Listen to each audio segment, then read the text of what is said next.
Olá, eu sou o Maxon Lima. Essa é a primeira edição do Eu Vejo Gente Morta, que é o podcast do Mask Horror. Fazia muito tempo que eu queria transformar o Mask Horror em podcast, mas ia ficar meio sem graça no monólogo. Por isso mesmo eu convidei um grande amigo meu, também apaixonado por terror, para participar aqui comigo, que é o Rômulo Matei. E aí, Rômulo? Oi, tudo bem? Eu sou o Rômulo. Eu também, como o Maxon, sou apaixonado por terror e horror e todas as suas vertentes, desde de videogames, quadrinhos, filmes, música e tudo mais. Eu comecei a me interessar por terror desde criança, e mais pra frente, em outros episódios, a gente conta a respeito sobre isso aí. E trabalho com videogame, que foi onde eu conheci o Maxon. E desde então nos tornamos grandes amigos, né? Inclusive, acho que uma semana ou duas atrás, eu tava fazendo a contabilidade aí, 25, 26 anos de indústria vital de videogame aí, trabalhando e trazendo benefícios para a indústria brasileira de videogames. Maravilhoso, eu leio você desde que eu sou pivete, cara, lá na Gamers. Então eu sou um fã de longa data, acompanho a sua evolução junto com a indústria, de mãos dadas. É impressionante como as coisas cresceram juntas.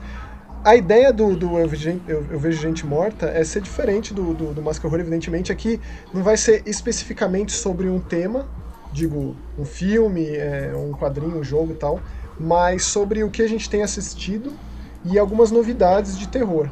Então, essencialmente é essa. E também essa ideia. E também a gente pretende lançar esse podcast toda sexta-feira. Não só em todos os agregadores do formato, mas também lá no Mask Horror. Então ele vai ter ali com uma thumbzinha e tal.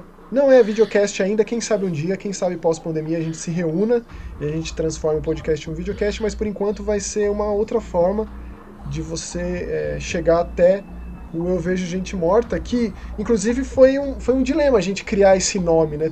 Foram muitas ideias, é difícil dar nome para as coisas, porque tipo, não nasceu ainda, né? Eu não sei, eu não tenho filho, eu não sei como é essa experiência. Eu tenho uma pequena aí, com 14 anos, uma adolescente em seu, como dizer, sua força total aí de 14 anos.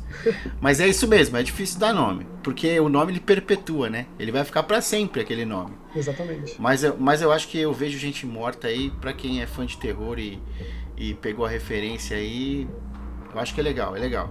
E a gente teve essa deixa, né? Porque recentemente foi anunciado um novo projeto do M. Night Shyamalan, né? Que tomou Hollywood de assalto com o Sexto Sentido em 99. 99 foi um ano surreal, se pensar em termos de cinema. Então qualquer coisa que se destacou em 99 se tornou algo assim histórico. O Sexto Sentido, Matrix, que mais? A Bruxa de Blair, Clube da Luta, Beleza Americana. É muita coisa boa. É bizarro. Muita coisa que meio que diz tudo sobre o que é os anos 90, né? O que foram os anos 90. Esses filmes todos, eles representam de muitas formas o que foram os anos 1990. De maneira emblemática, né? Porque se você parar pra pensar, é o último ano da década de 90 e foi quando teve todos esses lançamentos que até hoje são comentados e fizeram tanto sucesso quando foram lançados, né? E fazem até hoje. Sim. São divisores de água em todos os gêneros, seja ficção científica, terror, drama, por aí vai. E o Sexto Sentido foi também um dos mais comentados por conta do lance da reviravolta, por conta da atuação do Bruce Willis, da atuação do Haley Joel Osment, ele que profere essa frase numa das cenas mais icônicas do terror moderno, que é quando ele revela o seu segredo pro seu psicólogo, digamos, né? E eu acho que cabe, justo. E aí, coincidentemente, o Shyamalan, que tá a todo vapor, desde Fragmentado, que foi uma explosão, né, de sucesso. Sim. Tem um filme novo. Ele entregou ali seu filme alternativo de super-herói com o Vidro, que eu particularmente não curti. Não gostou? Filme, cara. Mas antes do Vidro teve o Corpo Fechado, né? Que as pessoas não entenderam muito bem o que aconteceu, principalmente no Brasil, com essa tradução de título, porque em inglês é Unbreakable, né? Que é inquebrável. Então, mas E o Shyamalan, que ele já vinha com essas características, né, com uma das características mais marcantes dele, que é justamente a reviravolta final, ele criou a reviravolta de gênero com o final do Fragmentado, né? Porque, cara, eu fico muito feliz de ter tido essa experiência, né? De estar ali e ver aquele momento, aquele último frame do Fragmentado, que é um baita filme de terror, que ele introduz o personagem do Bruce Willis do Corpo Fechado que você disse. Foi uma reviravolta brutal, assim. Sim, sim. E muita gente que acompanha o trabalho do diretor ficou de queixo caído, ficou arrancando o cabelo, ficou, meu Deus, meu Deus, meu Deus. Mas ao mesmo tempo teve toda uma nova geração aí que não acompanhou e não sabia, ficou meio com cara de meh, né? Com cara de alface. O que tem, né? Mas... Inclusive foi até bizarro na época, porque muita gente queria ver o novo filme do diretor do Sexto Sentido. Sim. E não era um filme de terror, sim. né? E aí eles venderam... diz o Corpo Fechado, né? Exatamente. Sim. Então, assim, os outros filmes do Shyamalan, que ele fazia normalmente uma produção a cada 2 anos, todos sofreram com o marketing, digamos, como esses filmes foram vendidos. Porque ele não queria fazer mais terror.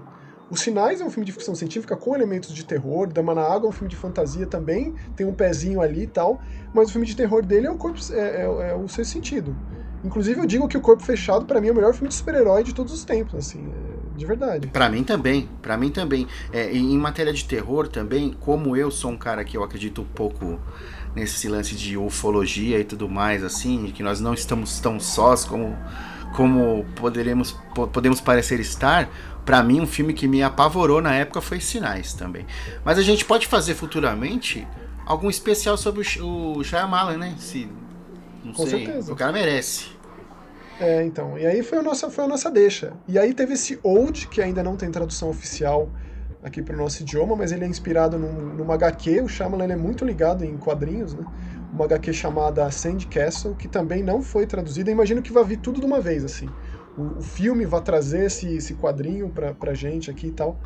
Mas a premissa é muito interessante, né? Nesse teaserzinho que você tem tipo 30 segundos, que você já fica assim, compenetrado no negócio. E essa é uma característica do Shyamalan. Sim, esse teaser aí que foi lançado há pouco, ele conta pra gente que o filme vai chegar em julho, né Maxon? Isso, exatamente, meio do ano. Meio do ano agora. E ele mostra, além desse plot aí, dessa história maluca que o Maxon vai dar uma tricorrida aí, ele mostra um elenco colossal, assim. Com certeza. A história é um final de semana em família, numa praia, uma praiazinha isolada. Acontece que essa praia ela é meio que um buraco de minhoca, assim, um espaço-tempo próprio, e as pessoas envelhecem precocemente lá. Essencialmente é essa a premissa, a storyline do negócio, né? E quem encabeça assim, esse elenco estelar tá ali, tem nomes como, por exemplo, o Gael Garcia Bernal, que é dos queridinhos de Hollywood já faz um tempo, né?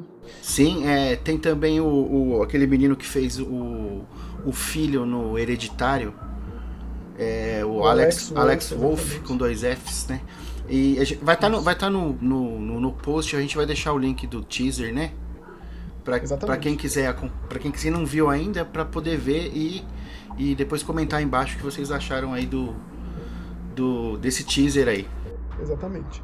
E aí, evidentemente que vai ter Mask Horror a gente vai comentar sobre aqui também, porque é sempre diferente um monólogo, que acaba sendo o Mask Horror. Na verdade, o Mask Horror ele é um convite para o debate ali nos comentários, que para mim, responder os comentários é a parte que eu mais curto, assim, que eu fico mais feliz. Mas aqui é uma conversa entre eu, o Rômulo, e você que está ouvindo. Então a gente tem muitos meios aí de interagir, rede social, Twitter, que seja, Instagram, ou aqui mesmo nos comentários pelo YouTube. Porque eu acho que essa é a parte interessante, né? A conversa ela é aberta e ramifica para diversos caminhos. Não existe opinião absoluta de nada. Então a nossa ideia continua sendo essa.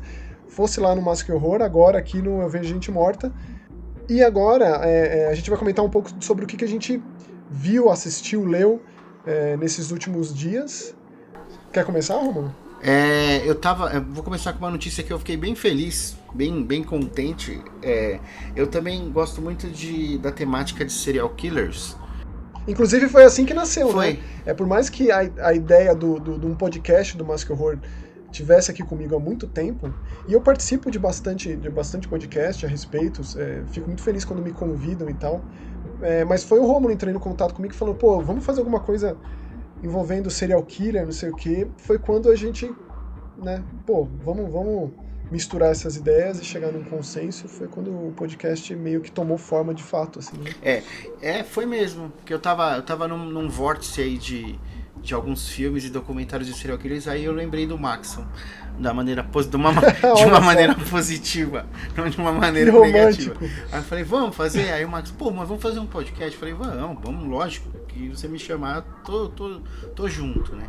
E eu vi essa notícia sobre a Discovery Plus que vai lançar em abril, acho que dia 9 de abril, vai lançar eles chamam de shock docs, né? Que são documentários chocantes. Isso. Esse formato que... Shockumentaries. Shockumentaries.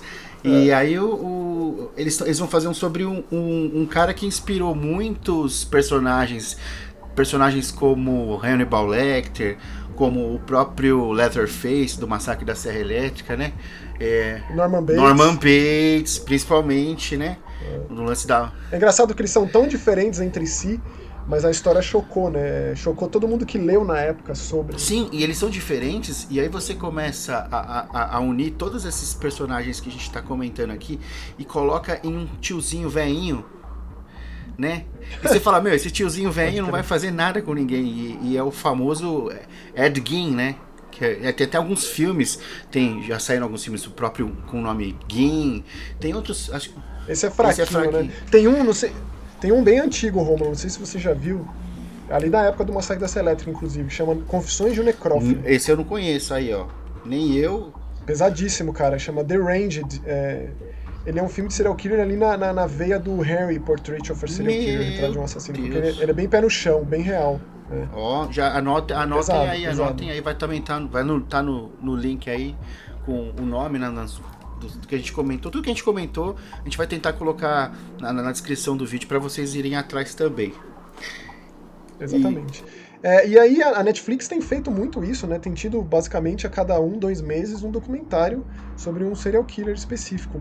Naquele formato que eu particularmente considero, assim, muita água no feijão, sabe? Eles poderiam se resolver ali com 1h30 de filme, mas não, fica no formato 4 episódios, de cerca de 1 hora cada, e aí fica numa repetição de fatos, ou então às vezes traz uns elementos ali que não colaboram tanto.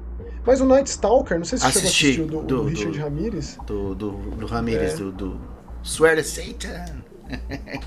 Eu achei um dos melhores. Eu gostei. Então, inclusive, eles fizeram sobre o Henry Lee Lucas, eles fizeram sobre o próprio Ted Bundy. E quando eu era moleque, assim, eu gosto de música, né? Eu sou músico também. E tem uma banda que chama Macabre. Você conhece, né, Max? Conheço. Eu acho que eles vão um pouco além no fato o Jeffrey Dahmer em especial, né? É meio que uma obsessão desses caras por essas figuras grotescas, né? Eles têm um disco do Macabre, que a capa é como se fosse o Sgt. Pepper's dos Beatles, e em vez de ter as personalidades que tinha no Sgt. Pepper's Lonely Heart Club dos Beatles, tem todas as carinhas de serial killers, todos os famosos, até o Zodiac com a mascarazinha dele e tudo mais. E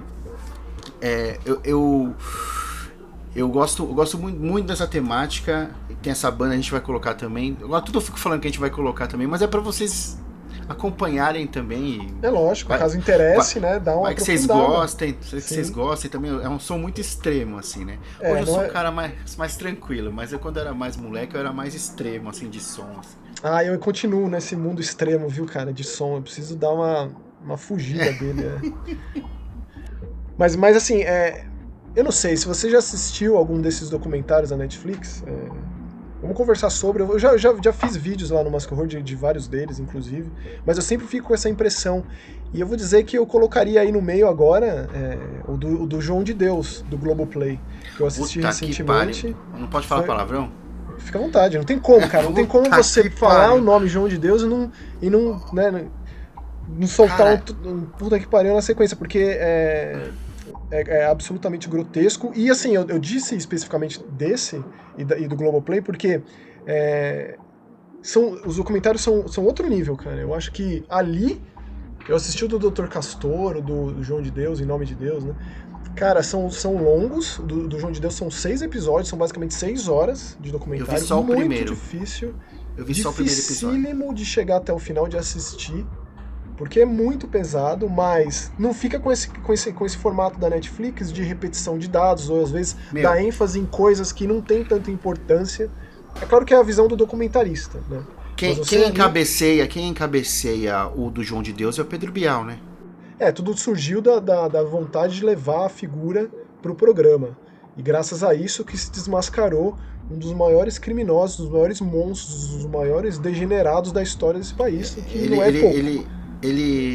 Eu vi só o primeiro episódio, porque eu vi só o que passou na TV. Inclusive eu tenho o Globoplay e depois eu vou assistir todos os episódios. Porque o final do primeiro episódio é um soco no meio do seu estômago que... será que pode dar um spoilerzinho só de um episódio, Max? Não, no caso de documentário é um pouco mais tenso. Inclusive estava tendo uma discussão lá no Twitter, porque eu comentei sobre o Hotel Cecil, né, o Cecil, que também teve um documentário. E aí um cara comentou comigo sobre o fato do vídeo que viralizou, da moça que foi encontrada morta na caixa d'água, e aí o cara considerou um spoiler dentro do documentário. Não. Sim, inclusive você chegou aí nesse hotel, quando a gente já não viajou junto, mas fomos pro mesmo lugar. Fomos pra Los Angeles, né, Max? Eu fui vez. Você chegou aí nesse hotel? Não, cara, eu queria ter passado em frente a ele quando eu fui, mas como a região ali de Skid Row é muito perigosa, eu nem cheguei. Você ficou hospedado nele? Não, mas a próxima vez que eu for pra Los Angeles, se eu for pra Los Angeles, eu sei como é que tá esse negócio de pandemia, né? Mas eu tenho certeza que eu vou pra lá. E falar em Skid Row, lá, aquela região lá onde o pessoal fica fumando um crack, é tipo a Cracolândia de Los Angeles. Essencialmente. E teve a gente, o Maxon e eu fazemos parte de um círculo de jornalismo de games, né? Isso. Teve acho que no ano retrasado, que todo mundo marcou de se encontrar e os caras foram parar em Skid Row, cara. Tava o Gustavo Constantino, o Fabão, o Raul, todo mundo no Skid Row. Cara. Espero que não tenha acontecido nada com ninguém. Não, ficou todo mundo bem, mas acho que os caras estavam meio desinformados, assim, do local que eles estavam, assim. Pesado. Essa é outra história. Mas esse hotel, até hoje os caras acho que cobram, né? Só pro pessoal dar uma entradinha lá pra ir. Teve o lance da caixa d'água, né? Virou, entre muitas aspas, um ponto turístico, né? Virou uma atração mórbida, como que existe, por exemplo, esses tours de lugares mal assombrados, tem de onde de fato tem um histórico tenebroso, né? Essa história aí pegou todo mundo. Quem que não viu esse vídeo da menina no elevador e as coisas que ela faz esquisitas e o mistério em cima disso? Exato. Mas é mais um desses documentários aí nesse formatinho pré-estabelecido da Netflix e tal. Então, essencialmente é isso. Mas certamente eu vou acompanhar esse documentário. Tem aquele programa Tabu, eu acho que é da NetGeo, que sempre lida com questões muito difíceis, culturais, em vários lugares do mundo. E quando você comentou sobre, foi o que me puxou, assim. Sim, a gente começa a puxar um assunto, aí vem outro, aí vem outro. É infinito. É infinito. E eu tava pensando também, eu tava voltando um pouquinho no João de Deus lá, no último episódio lá do documentário, quando tem todas as mulheres reunidas, né, e contando as suas histórias, e aí de repente uma delas fala assim, ele começou a abusar de mim quando eu tinha acho que 10 anos. E você é quem? Eu sou filha dele. É terrível. Então aquilo foi um soco, eu não sei, principalmente eu, no meu caso particularmente, eu tenho uma filha de 14 anos e é inimaginável pensar algo do tipo assim. E quando você vê que essas coisas acontecem na vida real e com pessoas públicas, inclusive, é assombroso. É o horror verdadeiro, né? Quando o horror entra pela janela da sua sala, assim, essencialmente. Nossa. E são décadas e décadas. Bom, isso aí é um outro tema. A gente pode, inclusive, falar sobre mais aprofundadamente depois que você terminar de assistir. Eu fico muito feliz de estar passando na TV aberta, né? Porque, cara, eu assinaria Globoplay só por conta disso, só por conta dos documentários. São excelentes, seja lá em qual temática for. Teve um que foi romantizado também, roteirizado, que não era documentário, que era a história daquele médico. Roger Abdelmaci é o nome dele. Mais um monstro solto. Ele é um monstro, ele era um monstro. E tipo, ele se aproveitava da fragilidade das mulheres que não conseguiam ter filhos e falavam, não, eu vou fazer você ter um filho, e às vezes o filho era até dele, né? Do abuso, né? É horrível. Mas indo pra ficção, que é onde eu me sinto bem mais à vontade, assim, quando o assunto é terror. Inclusive, Romulo, eu tenho sérios problemas com histórias, com documentários, ou sejam filmes, que seja, de assassinos que estão vivos. Por exemplo, esse Don't Fuck With Cats, que muita gente já me recomendou pra assistir na Netflix. Eu não assisti. Mas, cara, eu não consigo, cara. E eu lembro até, inclusive, o BTK, né? Que ele tá vivo. O próprio Mindhunter, que é uma série que eu amo de paixão, colocava ali, né, o início, momentos pra situar esse serial killer. Então. Era as vírgulas, né, dos episódios, né? Aparecia um teco dele praticando os atos de autofelação e tudo mais. Aliás, quando a Netflix de fato anunciar que vai ter a volta de Mindhunter, porque não é possível que eles vão acabar com essa, que é uma das melhores séries de todos os tempos, aí a gente pode inclusive falar mais. Sim. Mas o que eu queria comentar do que eu tenho jogado ultimamente é um jogo italiano chamado Dry Drowning, que ele saiu faz um tempo no Steam e recentemente chegou no Switch. E ele, não dá pra dizer que ele é 100% visual novel, porque ele também se encaixa na categoria de um point and click ou desses jogos de ROG, sabe? Esses Hidden Object Games, né? Que você controla retículo e tal, e interage com as coisas. E é um jogo investigativo no estilo meio neo-noir, assim, por conta do visual e por conta de você ser um detetive atrás de um assassino. Com cenas bem mórbidas de crime e tal. E aí se passa num futuro, tipo umas 4 décadas no futuro. Então eles têm uma tecnologia de hologramas para cenas de crime. Então é bem interessante como você investiga isso e tem os momentos ali de tomadas de decisão, de como você coleta pistas e interage com testemunhas ou com outros investigadores, ou com a sua namorada, que também faz parte do seu escritório de detetive particular ali. Então tem me surpreendido bastante esse jogo, por conta de como ele consegue criar uma cidade fictícia muito real, assim, apesar de futurista, né?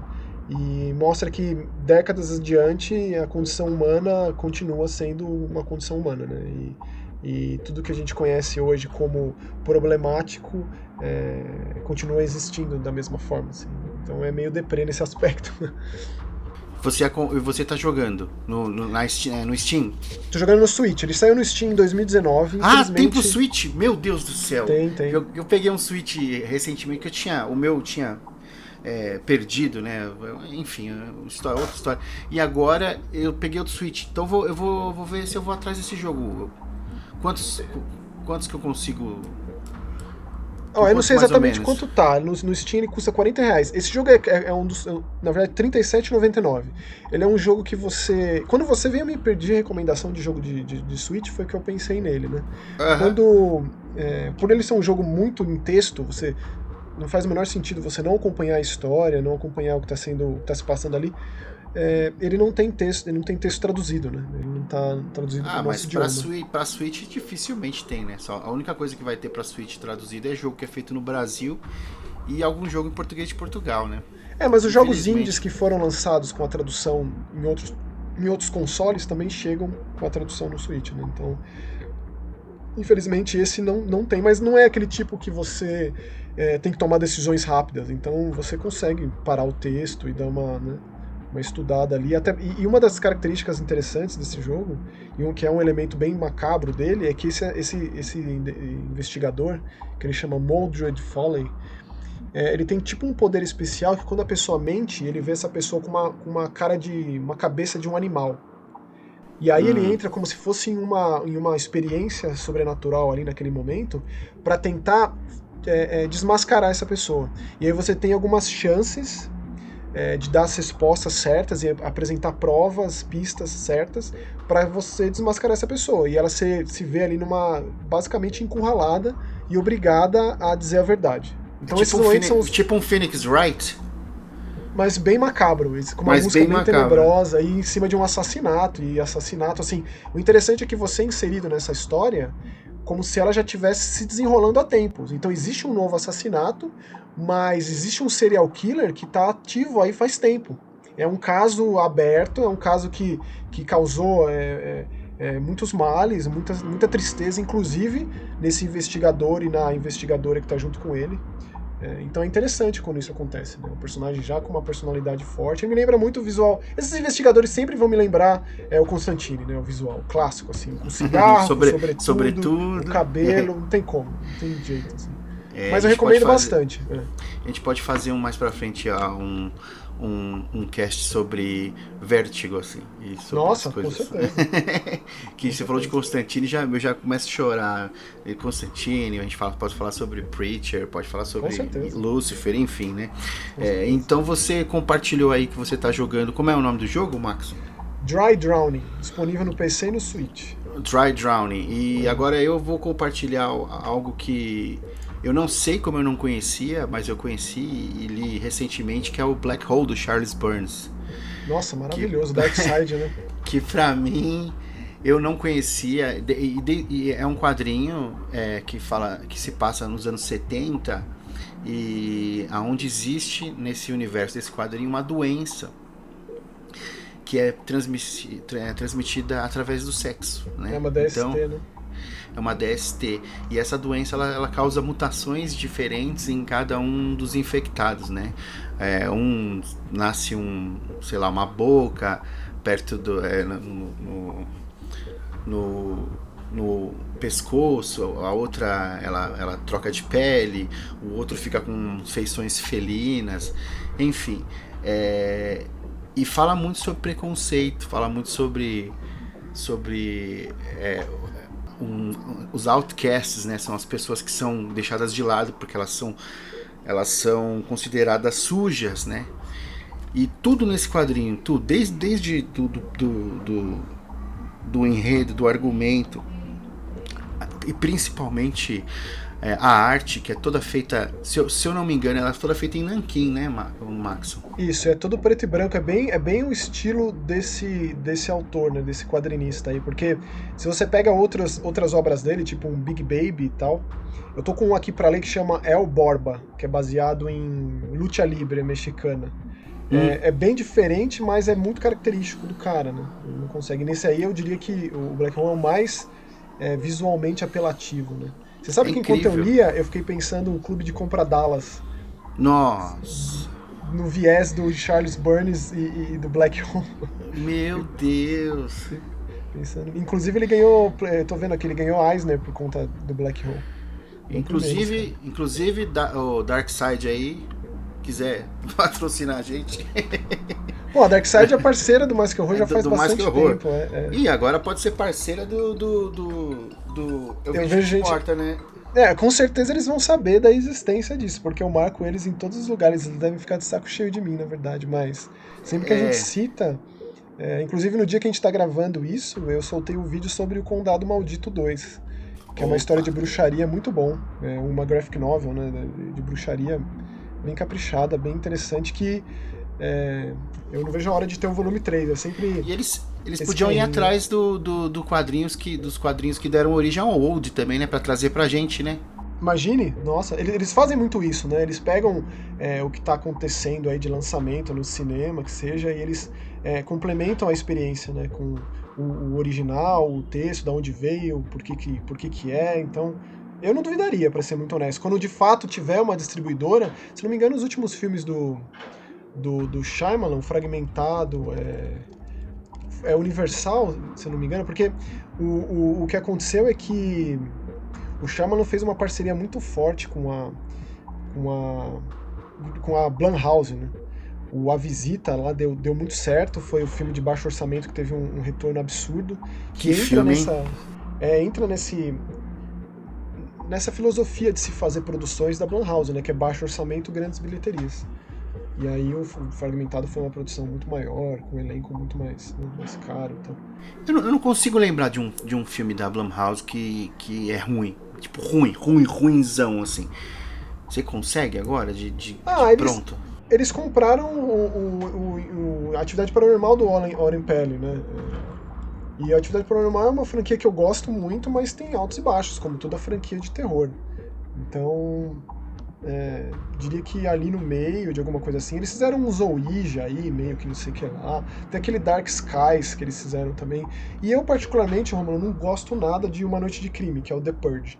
Você não gosta, meu? Não, cara. Sério? Assim, eu acho. Não gosto não, porque assim, eu acho que é uma baita ideia que nunca foi potencializada, assim, nunca foi bem executada. E eu já assisti todos, inclusive assisti a primeira temporada da série. Eu assisti as duas temporadas. Por masoquismo puro. Assim, eu acho que, cara, não tem um. E vai ter um novo, né? Tá previsto aí pra 2021 o novo The Purge aí. Não é The Purge, como chama? Bom, vai ter. Tá prometido aí um novo. Uma série que você falou que não. Mais explorada foi, né? Porque. Série pra sair coisa também, né, meu? Demais. The Purge tem um filme, 2, 3, 4 filmes, acho que tem a série, tem. Cara. Quando saiu o Purge, ele foi assim uma das maiores, se não foi a maior bilheteria de estreia de um filme de terror. Ele foi assim absurdo. Então, né, eles vão em cima disso, vão explorando isso. Mas assim, no todo a Blumhouse é excelente. Quando eu vejo aquela cadeirinha rodando ali, eu já acho que é coisa boa que vai vir lá. Exatamente. Bom, então assim, depois da gente falar de novidade, da gente dizer o que a gente tem consumido de terror, a ideia aqui do Eu Vejo Gente Morta é que a gente comente sobre qualquer tipo de interação que vocês façam com a gente nas redes sociais, qualquer tipo de pergunta, qualquer tipo de recomendação. Então seria um momento final, seria um momento de contato. Contato de quarto grau. Ou não. Muito pesado. Atravessar a quarta parede aí pra entrar em contato com a gente. Aí eu não sei como é que a gente vai fazer, vai ser nos comentários mesmo a princípio, né? Depois talvez a gente faça um e-mail ou não. Eu uso bastante o Twitter, cara. Lá no @MaxonLima eu uso mais do que eu gostaria. E sempre que eu comento alguma coisa de terror, gera umas conversas legais lá. Você é corajoso. O Twitter tem que ter coragem, tem que ter guts. Tem que ter estômago. O Twitter é terra de ninguém. Mas tem meios de se blindar lá. Então, assim, eu acho que o que acaba chegando em mim, eu me sinto meio que privilegiado, eu me sinto meio que numa bolha. Forever Purge é o Purge que vai sair esse ano. Forever Purge. Previsto pra sair no meio do ano. The Forever Purge. Exatamente. Mas eu acho que é isso, Romulo. Primeiro episódio a gente vai terminando aqui. A ideia é que a gente solte sempre às sextas-feiras. Toda sexta-feira Eu Vejo Gente Morta novo. Gostaria muito de saber a opinião de vocês, recomendações, as críticas e tal, pra gente ir melhorando e encontrando um formatinho ideal aí que complemente o que já existe do Mask Horror e do que já existe aí nesse mundo maravilhoso de conteúdo de terror que é produzido no Brasil, que é extremamente vasto. Invariavelmente vai ter um que vai sair numa sexta-feira 13. E eu sugiro que a gente faça um especial sexta-feira 13. Eu Vejo Gente Morta da sexta-feira 13. Perfeito, com certeza absoluta. Inclusive, sinto muita saudade do Jason. Acho que tá mais do que na hora dele voltar. É engraçado que ele é a figura que tá afastada já há tanto tempo, né? Já faz mais de 10 anos. Mas tá presente aí no imaginário, né? O Jason, ele é o monstro do terror mais famoso, assim. Difícil do cinema, eu diria que sim. Não é? Do cinema. Ele e o Fred, né? É sempre interessante. Inclusive, a gente podia até gravar um exatamente sobre isso, né? Qual que é o monstro mais icônico do terror? De todos os tempos. Mas tem que fazer a categoria, se vai entrar só cinema, literatura. Tudo. Tudo. Quando a gente pensa assim, eu só consigo pensar no monstro de Frankenstein, como a figura mais icônica. Ele mais, demais, assim, é mais identificável, facilmente reconhecível, coisas assim, né? Que as pessoas erroneamente chamam de Frankenstein, né? Ele é um monstro de Frankenstein. Nem batizado foi o coitado da criatura. Nem tinha nenhum nome, tadinho. Pois é.